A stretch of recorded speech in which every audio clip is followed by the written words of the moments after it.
Hey there, friends. It's Mike Penninga. We all want to get better at what we do, and we know that feedback, at least we think that feedback, is one of the ways to get there.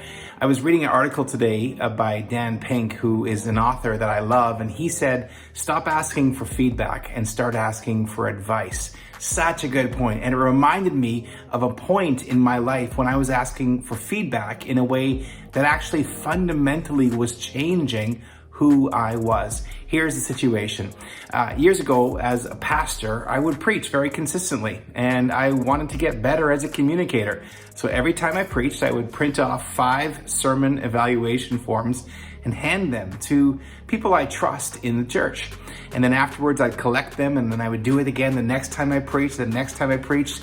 Well, after about 20 of these sermon evaluation forms, these feedback forms, I would read them and they'd run the whole gamut. They'd be like more stories, less stories, more humor, less humor, stand still, walk around more, be more spontaneous, be more prepared.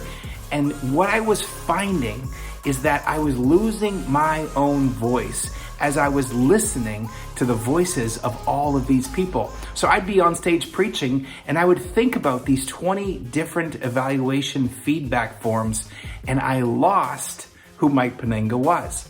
So I made a decision that day that I was going to take their advice and consider it, but I was still going to find my own voice and walk what I believe and how I believe God intended me to do. I love that phrase. Don't seek feedback, seek advice. And when you seek advice, be careful not to get it from too many people, too many voices, because what you're going to find is you're going to lose your voice, your unique and special, and I believe God-given voice. So that's my advice for you today, is to seek advice, not feedback, and to be careful of how many different voices are petitioning for your attention at any one time. Bye for now.